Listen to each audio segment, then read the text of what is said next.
ऐसे तो हमें प्रकृति बहुत कुछ सिखाती है। आप ध्यान से देखेंगे तो प्रकृति में कुछ ऐसे चीज पाए जाते हैं जो एक खास पैटर्न को फॉलो करती है। जैसे देखेंगे फिगर में आप यहाँ पे एक सूरजमुखी के फूल को देखिएगा तो उसकी पंखुड़ी जो होगा, यहाँ से देखिएगा कि एक के ऊपर एक के ऊपर एक खास पैटर्न को फॉलो करती हुई नजर आएगी। मधुमक्खी के छातों को अगर देखेंगे तो उसमें जो छिद्र पाए जाते हैं वो भी एक पैटर्न को फॉलो करती है। मक्का के भुट्टो को देखिएगा तो उसके जो दाने होंगे एक दूसरे के ऊपर ऐसे होगा, लगेगा कि एक पैटर्न को फॉलो करती है। हेलो दोस्तों, स्वागत है आप सभी का आदर्श टीचिंग सेंटर में। मैं हूं सी कुमार और आप आज की वीडियो में एपी के बारे में पढ़ने वाले हैं। मान लीजिए कि एक लड़की है और वह किसी कंपनी में काम करती है और उसका शुरुआती जो वेतन है 8,000 रुपए का है। ठीक है, उसका बढ़ करके अगले महीने में 8,500 हो जाता है, फिर उसके अगले महीने में तीसरे महीने में 9,000 हो जाता है, चौथे महीने में 9,500 हो जाता है, पांचवें महीने में 10,000 हो जाता है। तो देखेंगे कि इस तरह से 8,000, 8,500, 9,000, 9,500, 10,000 एक पैटर्न को फॉलो करती है। ठीक है, एक मान लीजिए एक सीढ़ी ले लेते हैं। आपने देखा होगा कि सीढ़ी का जो डंडा होता है वह ऊपर की तरफ धीरे धीरे छोटा होते जाता है। जो सीढ़ी के बीच में डंडा लगा हुआ है, मान लीजिए कि हम इसका जो है फर्स्ट वाले का अगर 25 सेंटीमीटर लंबाई ले लेते हैं तो अगला होगा 23 सेंटीमीटर, उसके अगला जो है होगा 21 सेंटीमीटर है, उसके आगे देख रहे हैं 19 सेंटीमीटर है। इस तरह का सीढ़ी के बीच में जो है गैप 2 सेंटीमीटर का बन रहा है। तो इस खास जो है एक पैटर्न को जो है फॉलो करती हुई सीढ़ी जा रही है। तो आइए दोस्तों अब देखते हैं कुछ एग्जाम्पल से कि एपी क्या होता है। तो आइए देखते हैं। चलिए यहाँ पे देख रहे हैं कि 1 2 3 4, यहाँ पे एक श्रृंखला दिया हुआ है, सीरीज दिया हुआ है 1 2 3 4। तो आप देखिए कि 1 से 2 और 2 से 3 और 3 से 4 हो जा रहा है। कैसे हो जा रहा है? प्लस 1 जोड़ रहा है, इसमें भी 1 जोड़ने पर जो है 3 प्राप्त हो रहा है, 3 में 1 जोड़ने से 4 प्राप्त हो रहा है। देख रहे हैं कि हर बार एक संख्या निश्चित रूप से जोड़ करके आगे वाली संख्या मिल रहा है। इसमें देखिए 100 से 70 हो गया, यानी माइनस कर दिया गया 30। फिर इससे जो है 30 घटाया गया है, तब जो है 40 प्राप्त हुआ है। फिर यहाँ से 40 से 30 घटाएंगे तो जो है 10 प्राप्त हुआ है। फिर देखिए सब में वह चाहे जुड़ता हो या घटता हो तो एक निश्चित संख्या होगा। देखिए 1 1 जुड़ रहा था, इसमें 30 30 जो है घट रहा है। अगला देखते हैं उसी तरह से -3 -2 -1 0 कैसे हुआ है। देखिए -3 से -2 कब होगा? जब इसमें जो है +1 किया होगा। फिर इसमें जो है -2 में +1 किया होगा। ठीक है, तो जाकर के जो है एक घट करके -1 हुआ होगा। फिर +1 किया गया होगा इसमें, तब जाकर के ये जो है 0 पहुंचा होगा। ठीक है, देख रहे हैं। चलिए इसमें देखिए 3 3 3 आपको दिख रहा है, तो हो सकता है या तो इसमें 0 जोड़ा गया हो या घटाया गया हो, 0 जोड़ा गया हो या घटाया गया हो। ऐसे भी 0 जोड़ सकते हैं, घटा भी सकते हैं, तो 3 प्राप्त होगा। यहाँ +0 हो सकता है या -0 हो सकता है। ठीक है, यहाँ अगला देखेंगे 147 148 149 और लास्ट पद जो है इसमें दिया हुआ है 157। यहाँ भी देखेंगे तो +1 होते जा रहा है, +1 करके हो रहा है, ऐसे +1 1 जा रहा है। यहाँ देखेंगे तो 9 से 50 से 9 से हो रहा है, यानी 50 घट रहा है। यहाँ से 50 घट के 850 हो गया, -50 करके हो रहा है। तो चलिए आपको इसमें फर्क दिख रहा होगा, ध्यान दीजिएगा कि इसमें अंतिम पद नहीं है और इसमें अंतिम पद दिया हुआ है। तो सबसे पहले चर्चा कर लेते हैं कि इसमें जो खास एक निश्चित संख्या जोड़ी जा रही है या घटाई जा रही है उसे हम लोग क्या कहते हैं। तो इसमें जो है एक निश्चित संख्या जोड़ा जाए या घटाया जाए उसको हम लोग जो है क्या कहते हैं, सार्व अंतर कहते हैं, कॉमन डिफरेंस कहते हैं। ठीक है, और सीरीज का प्रत्येक संख्या एक पद होता है, याद रखिएगा। श्रेणी का प्रत्येक संख्या एक पद कहलाता है,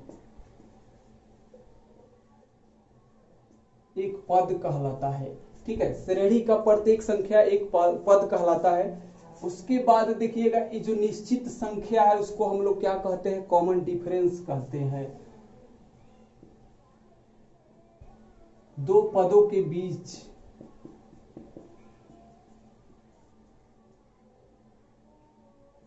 के अंतर को, दो पदों के बीच के अंतर को सार्व अंतर कहते हैं, सार्व अंतर कहते हैं,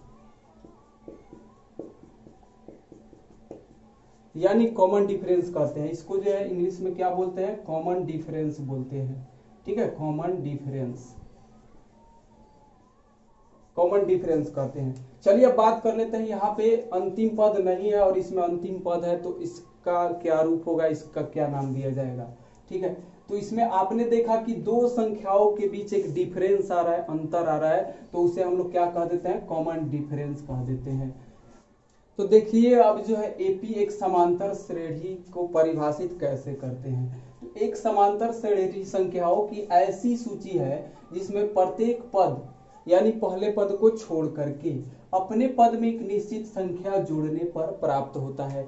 जैसे कि आपको हम एग्जाम्पल में बता दिए। अब जिसमें देखेंगे कि अंतिम पद नहीं होगा, जिसमें अंतिम पद नहीं होगा, ये सारे के सारे एग्जाम्पल आप देख सकते हैं, जिसमें अंतिम पद नहीं हो उसे क्या कहते हैं, अपरिमित एपी कहते हैं।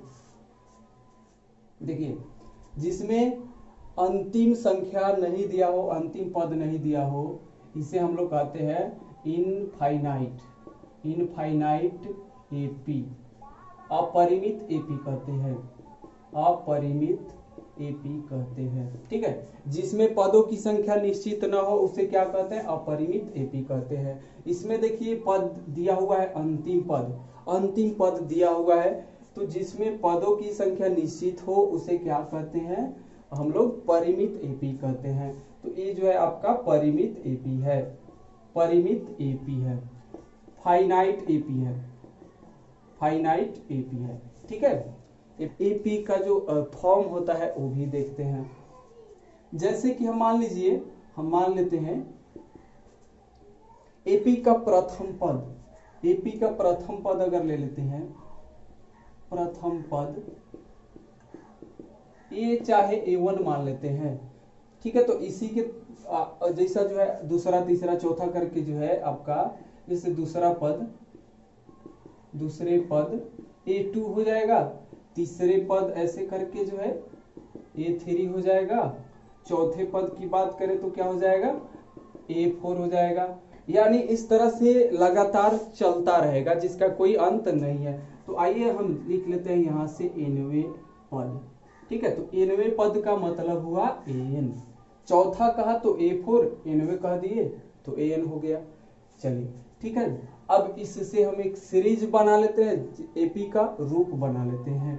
तो ऐसे लिख सकते हैं कि एपी जो है आपका क्या हो गया भाई, A1 A2 A3 A4 dot dot an तक जा सकता है। ठीक है, तो ये हो गया आपका एपी का रूप हो गया। चलिए अब जो हम निश्चित संख्या जोड़ करके बताए थे, यानी बीच वाला सार्व अंतर था, उसके माध्यम से हम एक जनरल फॉर्म निकालते हैं।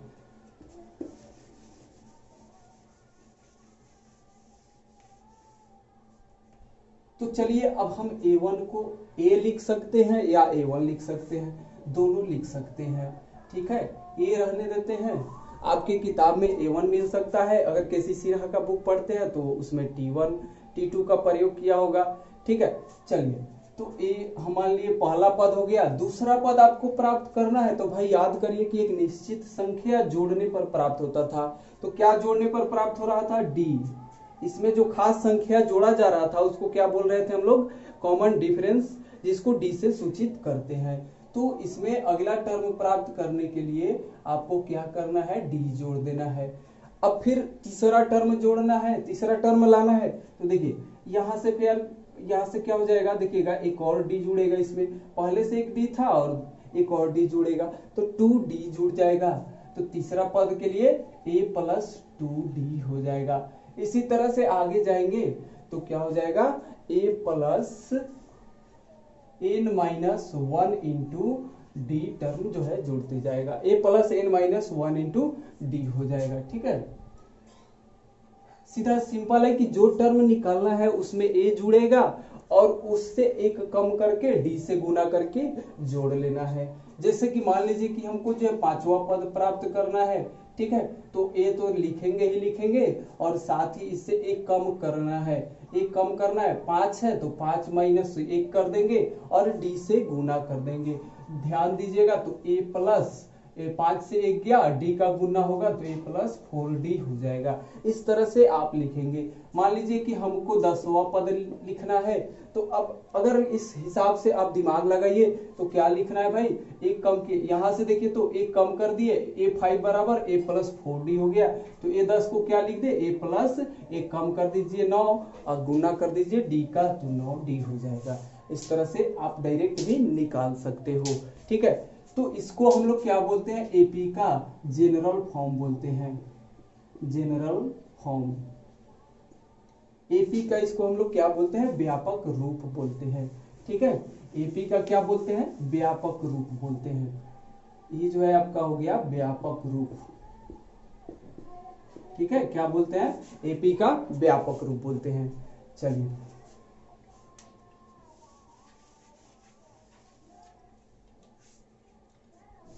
चलिए अब हम कुछ प्रश्न लेकर के 5.1 का जो है क्वेश्चन कराते हैं। तो चलिए अब यहां से हम शुरू करते हैं 5.1। फर्स्ट क्वेश्चन देखिएगा, तो इसमें क्या बोला है कि निम्नलिखित स्थितियों में से किन स्थितियों में की संबंध सूची जो दिया हुआ है, संख्याओं की सूची एपी में है या नहीं है। या क्वेश्चन नंबर 1 का 1 देख लेते हैं। प्रत्येक किलोमीटर के बाद का टैक्सी किराया, जबकि प्रथम किलोमीटर के लिए किराया 15 रुपया है और प्रत्येक अतिरिक्त किलोमीटर के लिए किराया 8 रुपया है। समझिए इसको, पहले 1 किलोमीटर का किराया 15 रुपया ले लेता है, उसके अतिरिक्त 1 किलोमीटर भी आप जाते हैं तो 8 रुपया अतिरिक्त लेता है। तो चलिए इसका देख लेते हैं सूची बनाकर, क्या एपी में है कि नहीं है। तो हम यहाँ से क्या करेंगे, देखिए पहले लिख लेते हैं। सबसे पहले लिखेंगे कि पहला किराया क्या है, तो पहले किलोमीटर का किराया, पहले किलोमीटर का किराया तो कितना है, 15 रुपया ले रहा है, ठीक है। अतिरिक्त किराया कितना है, प्रत्येक किलोमीटर का अतिरिक्त किराया ले रहा है 8 रुपया। प्रत्येक अतिरिक्त किलोमीटर का किराया बराबर कितना है, 8 रुपया है। चलिए इसका सूची देख लेते हैं, किराए की सूची भैया देख लो। इसमें पहला क्या लिया, 15 रुपया। अगला कितना ले लेगा, 15 प्लस 8 करके लेगा। उसके बाद फिर कितना लेगा, 15 प्लस 8 प्लस 8 लेगा। ऐसे करके आगे की किराया लेगा, ठीक है। तो कितना हो गया, 15 और 8 23 हो गया। और फिर जो है 23 में 8 जोड़ लो तो 23 8 31 हो जाएगा।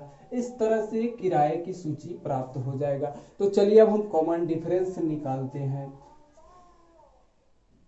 तो मान लो कि A1 बराबर 15 हो गया, A2 बराबर 23 हो गया, A3 कितना हो गया, 31 हो गया। हम यहाँ से D निकाल लेते हैं, कॉमन डिफरेंस निकालेंगे तो A2 माइनस A1 करेंगे, यानी 23 माइनस 15 करेंगे तो 8 हो गया। A3 माइनस क्या करें, A2 करेंगे तो 31 माइनस आपका जो है 23 कर लेंगे तो कितना हो जाएगा, 8 आ जाएगा। इस तरह से आगे भी 1-2 टर्म ले सकते हैं, लेकिन इतना काफी है। अब देखेंगे कि यहाँ पे कॉमन डिफरेंस जो है समान है, तो लिख देंगे यहाँ पे, अर्थात A2 minus A1 equal to A3 minus A1 equal to 8। इसीलिए यह सूची, ये किराए की सूची क्या है, एपी में है। ये सूची एपी में है। इस तरह से आप जांच कर सकते हो, ठीक है। ये सूची क्या है, एपी में है, प्रूव्ड हो चुका है, ठीक है। तो इस तरह से आप क्वेश्चन बना सकते हो। चलिए अब इसके बाद जो है स्क्रीनशॉट ले लीजिए, फिर आगे बढ़ते हैं, दूसरे क्वेश्चन को देखते हैं। दूसरा क्वेश्चन देखते हैं। दिया हुआ है कि किसी बेलन में उपस्थित हवा की मात्रा जबकि y निकालने वाले पंप प्रत्येक बार बेलन की शेष हवा का 1/4 भाग बाहर निकाल देता है। तो इसका सूची बना लेना है, 3-4 टर्म निकाल लेते हैं, फिर उसके बाद इसके बीच का डिफरेंस देखते हैं। तो आइए देख लेते हैं।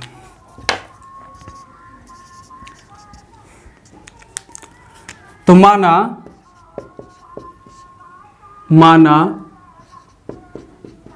बेलन में वायु की मात्रा यानी इसका वॉल्यूम, ठीक है, वायु की मात्रा, ठीक है, x मान लिए हम, x हमने मान लिया। उसके बाद जो है पंपिंग करेगा तो 1/4 भाग बाहर निकाल देगा। तो 1/4 भाग वायु बाहर निकालने के बाद बेलन में वायु की मात्रा कितना हो जाएगा? तो x माइनस x का 1/4 बाहर निकाला जाएगा। ध्यान दीजिएगा कि x में से x का 1/4 भाग बाहर निकलता है, तो कितना हो जाएगा? x माइनस ये जो है आपका हो जाएगा, देखिए ध्यान दीजिएगा, x/4 हो जाएगा। तो यहाँ से चल बाटा का घटाव कर लीजिएगा तो 4x हो जाएगा, माइनस x से कम x हो जाएगा, बटे 4 हो जाएगा। 4 को x से 1x घटाइएगा तो 3x हो जाएगा। अब बटे कितना हो जाएगा? 4 हो जाएगा। ठीक है, तो चलिए अगला देखते हैं। फिर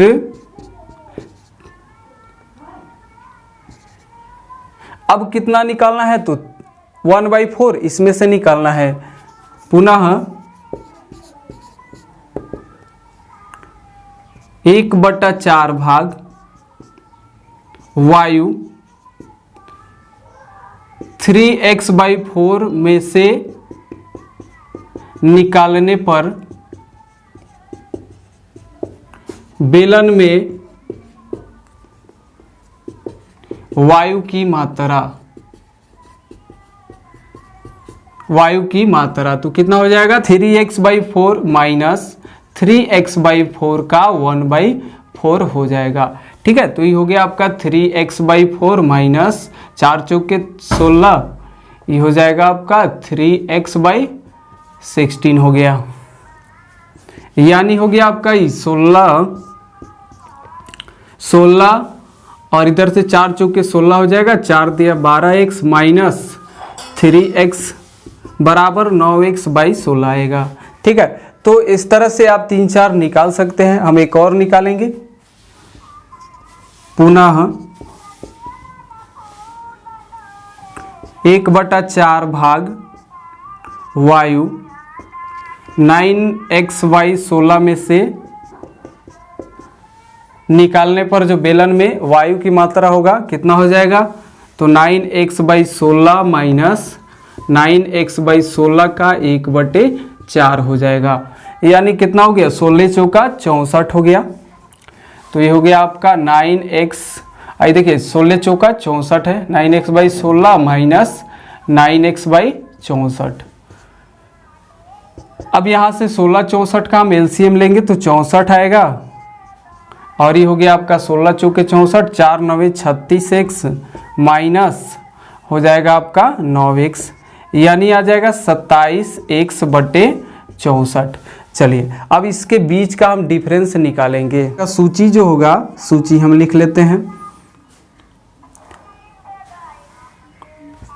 3x/4 9x/16 27x/64 ... अब इसके बीच का हम डिफरेंस निकालते हैं।